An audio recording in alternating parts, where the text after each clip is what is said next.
भाई, जो कहानी मैं तुझे सुनाने जा रहा हूं वो सिर्फ एक अफवाह नहीं है। ये मैंने खुद अपनी आंखों से देखी है। उस रात जो हुआ उसे सोचकर आज भी मेरी रूह कांप जाती है। ये बात कुछ साल पहले की है, जब हम चार दोस्त, मैं, रोहन, विशाल और नेहा एक छोटे से गांव में घूमने गए थे। उस दिन चंद्र ग्रहण था और गांव के बड़े बुजुर्ग कह रहे थे कि इस समय घर से बाहर नहीं निकलना चाहिए। पर हम लोग थे ही नादान, रोमांच की तलाश में थे।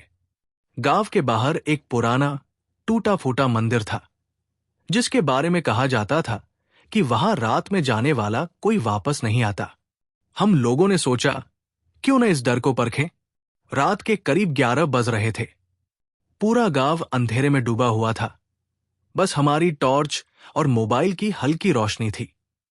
जैसे जैसे हम मंदिर के पास पहुंचे, एक अजीब सी ठंडक महसूस होने लगी। बिना हवा के भी पेड़ झूम रहे थे और तालाब का पानी बिना किसी हलचल के खुद ब खुद हिल रहा था। मंदिर के दरवाजे तक पहुंचते ही हमारी टॉर्च की रोशनी कमजोर पड़ने लगी। विशाल ने मजाक में कहा, अरे यार, ये सब दिमागी वहम है। लेकिन तभी बिना किसी को छुए मंदिर का भारी लकड़ी का दरवाजा चरमराते हुए अपने आप खुल गया। हमारे शरीर में सिहरन दौड़ गई।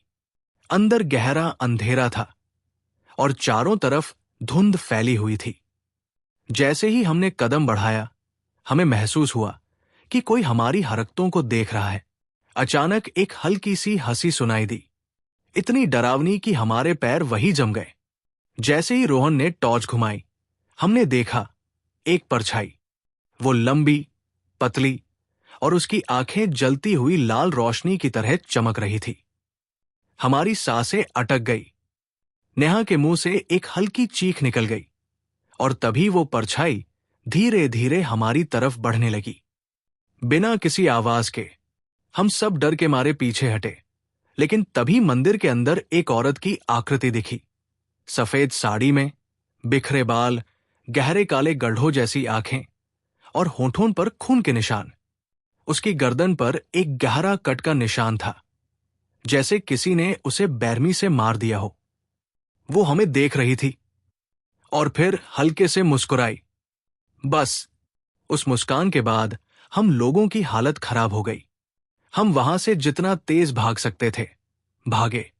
रास्ते में विशाल गिर पड़ा, लेकिन रोहन ने उसे खींचकर उठा लिया। मंदिर के बाहर निकलते ही एक जोरदार चीख सुनाई दी और जब हमने पीछे मुड़कर देखा तो दरवाजा फिर से खुद ब खुद बंद हो गया। हम सुबह गांव वालों को लेकर वहां गए, लेकिन मंदिर वैसा ही बंद था, जैसे कोई अंदर गया ही नहीं था। लेकिन जमीन पर हमारे पैरों के निशान और विशाल के फटे हुए जूते पड़े थे और मंदिर के दरवाजे पर ताजा खून के छींटे थे।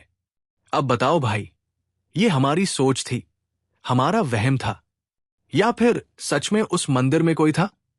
आज भी जब चंद्र ग्रहण आता है, मैं उस रात के बारे में सोचकर कांप जाता हूं और मैंने कसम खा ली है कि अब कभी किसी बंद दरवाजे को खुद से नहीं खोलूंगा।